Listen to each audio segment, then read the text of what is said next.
build circuits. Now, in this activity, each one of you is your own neuron. You are an entire neuron. So raise your right hand. Everybody's right hand. Those are your dendrites. That's your input end. Your dendrites, just your right hand. All right, where's your left hand? Your left hand, that's your axon. That's your output end. All right, so I've got neurotransmitter for those nerve terminals in the axon end. Show me where the where do the neurotransmitters go? I'm going to give it away. I'm going to give it to you. I'm going to fill up the left hand, which is your. Oh, the left hand. No, I thought right hand. No, it's going into your axon terminal. Where does the neurotransmitter live? Oh, I thought you were a neuron. Yes. No, I'm going to load you up. We're going to start the system here. All right, so this is left hand. All right, left hand for neurotransmitters. Left hand for neurotransmitters. Left hand for neurotransmitters. Axon terminals get filled with synaptic vesicles that are filled with neurotransmitter. Got to be uniform here in the neurotransmitter. All right, so everybody got some neurotransmitter. I want you to organize yourselves into a circuit that we can use to transfer information in that circuit. All right, now I am going to arbitrarily start things off with Denise. All right, so Denise, you're going to start the circuit, and I'll maybe give you a tap or something on your dendritic end. So your dendrite takes in information. When you, as the cell body, have received sufficient information that you think it's important to send that information on, then the electrical activity continues through your axon to your nerve terminal where you release neurotransmitter. Right. Start. Do I get some neurotransmitter? Okay.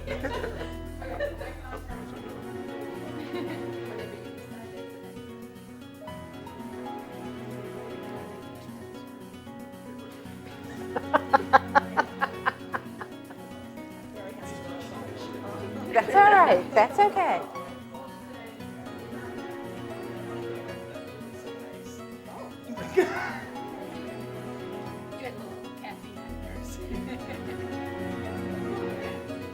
Maybe for receptor sites are really good.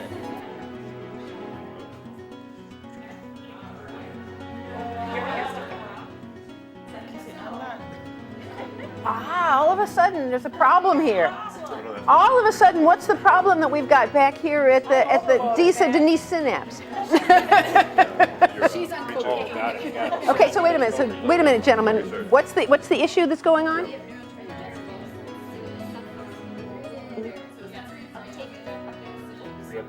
So wait a minute. There's problems here at the synapse. You still have lots of neurotransmitter bound to the receptors on your dendrites. Can you receive new signals when that happens? No, so you're saturated. I mean, nothing's going to happen. There's no signal going to go through at this point. So how did our model not work in terms of what goes on in real life? And that's where I thought I heard some words back here. We were automatically assuming that reuptake should have taken place. So after we distributed them, we were giving them back to, at least I gave them back to her. You gave them back Yes. to her. So that's where. So does the dendrite give back the neurotransmitter to the nerve terminal? No, it doesn't. What happens?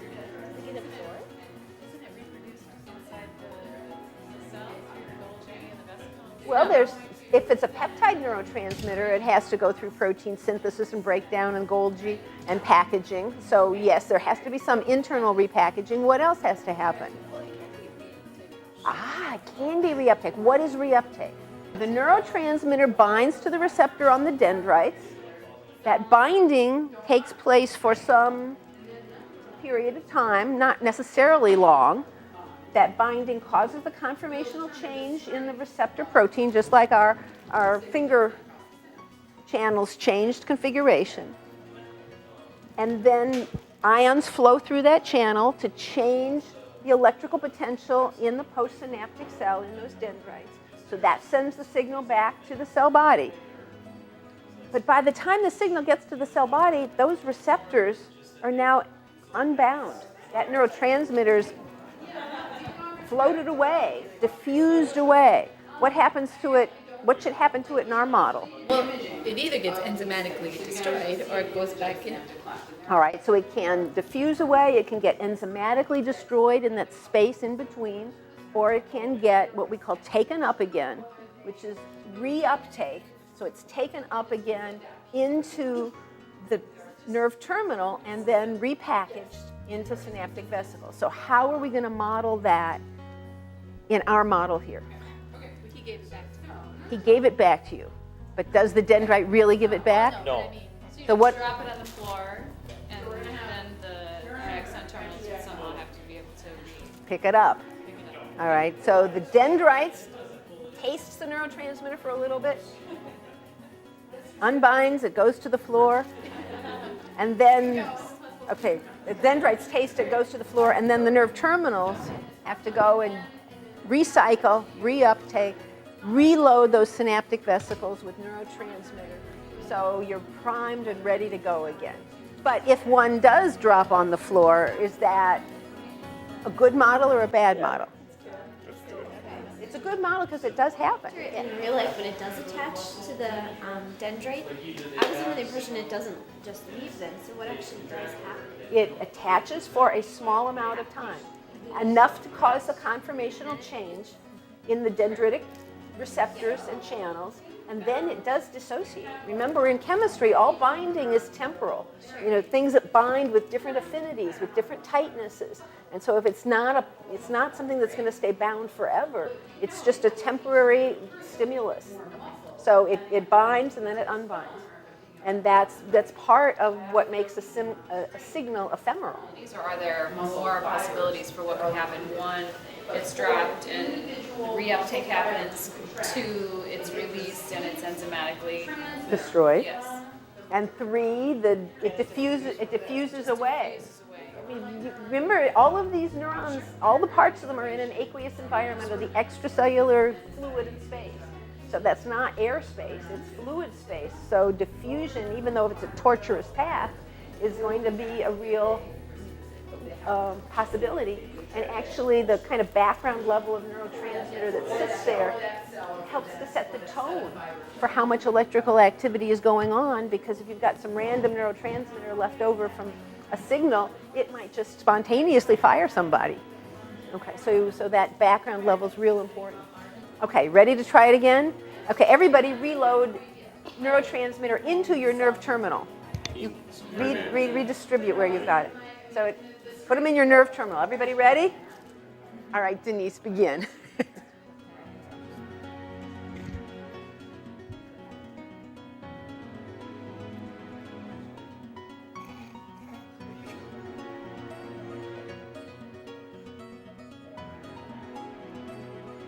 So this gets, you're getting the idea, but it gets complicated because you got to do two things simultaneously.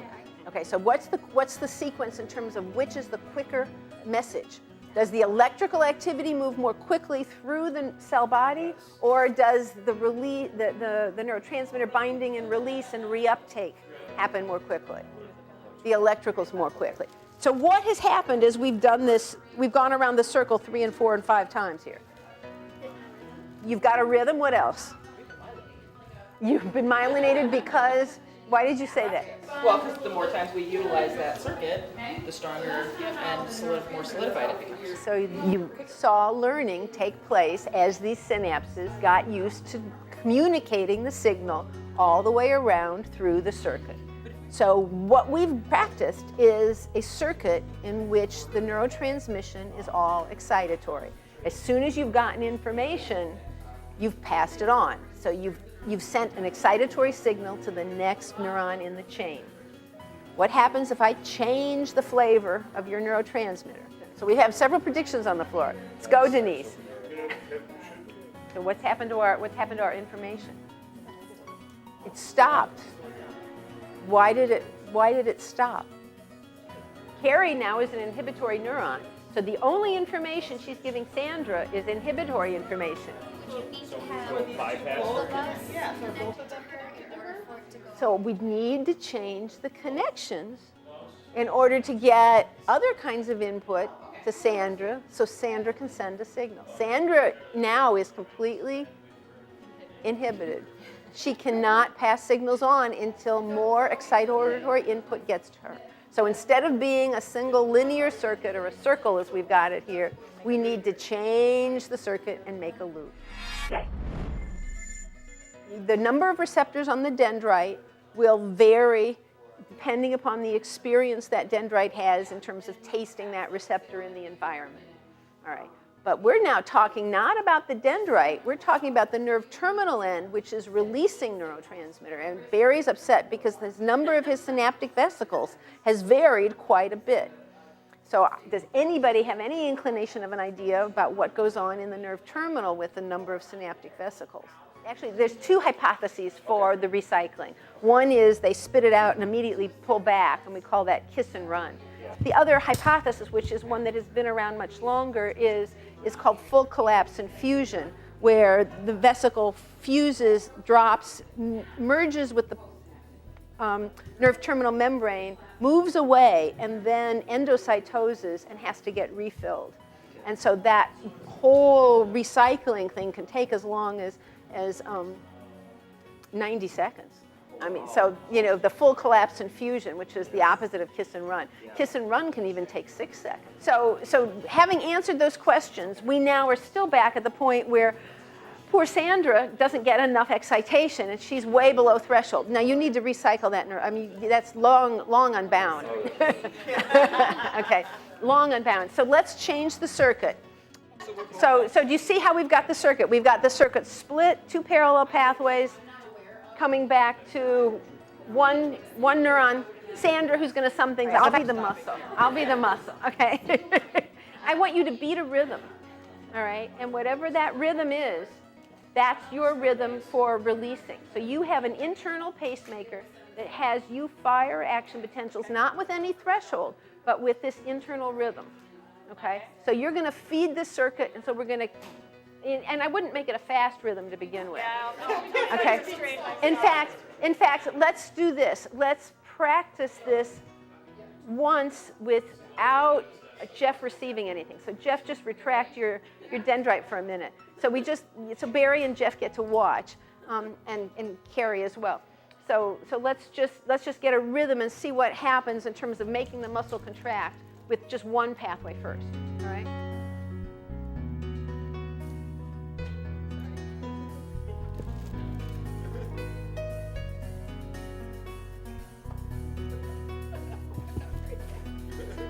So now, this time, Jeff, put your dendrite up there. Mary, you're going to release to both dendritic receiving ends, okay? But now, Sandra, you're going to receive information from both Carrie and Kim, okay? And give it back to both of us separately? No, the recycling is up to the nerve terminals. My question is, these can be mixed together. You have a transporter to recycle the excitatory neurotransmitter. You have a transporter to recycle the inhibitory I neurotransmitter. cannot uptake. You cannot take uptake. So you each uptake your own flavor. All right, so keep the rhythm the same. All right.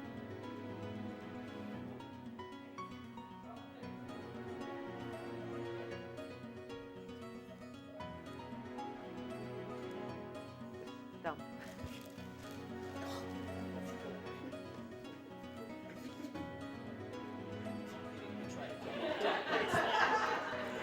It's not going so hard. Are you sure? Well, there's more inhibitory than excitatory right now. So. What happened when we had the 2 parallel circuits, one giving excitatory information and one bringing inhibitory information all the way down to Sandra? Slow down. It slowed down. Where did it slow down? It slowed down at Sandra. So the balance of how much input you had from excitatory versus inhibitory sources made a real difference in how fast you could reach threshold and send a message to the muscle. So as muscle, I contracted many fewer times in the same amount of epoch. Okay, so many fewer contractions per minute. All right, so now we have this huge circuit. All right, DISA is now in position to be my start. All right, so DISA is the start of the circuit. And let's make Robert, the end of the circuit. Okay. In fact, would you like to be the muscle? You can be the muscle.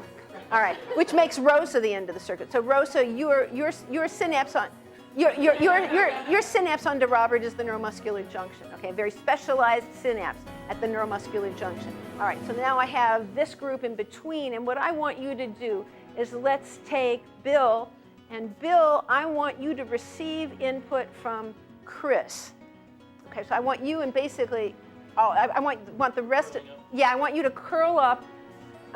You're receiving information from Chris, and you're going to send information all the way back through to Tamina.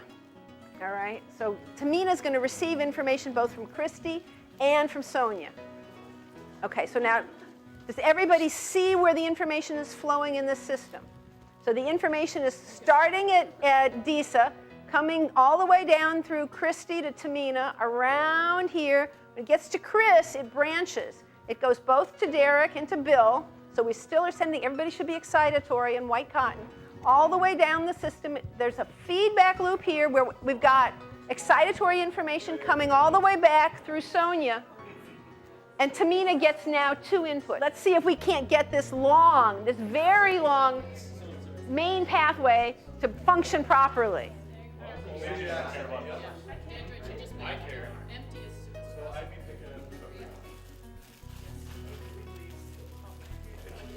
Now what I want is, Chris, I want you to release transmitter not only to Derek but also to Bill, and we're going to activate this feedback circuit.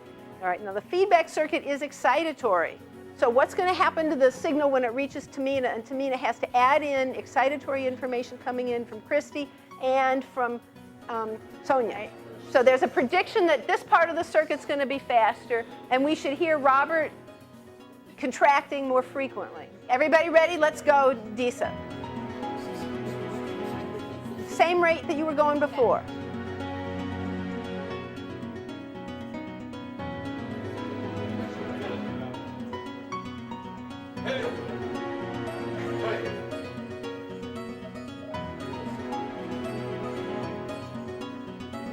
You gotta be releasing.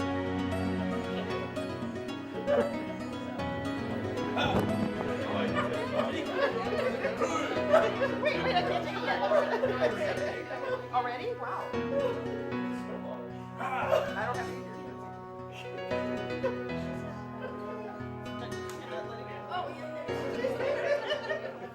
So what's happening, Robert? What's your perception of what's happening? How fast are you hooing? All right, so, okay, everybody stop. Everybody stop. So, good job. What happened in terms of the rate that Robert was contracting as a muscle? More frequently. All right, so that's because there was this positive feedback loop that increased the information flow in this circuit from Tamina all the way down to Robert. Sonia now is going to be inhibitory. All right, so the feedback loop is going to end up with an inhibitory signal coming to Tamina. So Tamina now has to add in the excitatory information from Christy and the inhibitory information from Sonia, and you still have to decide when you reach threshold and then pass the information on.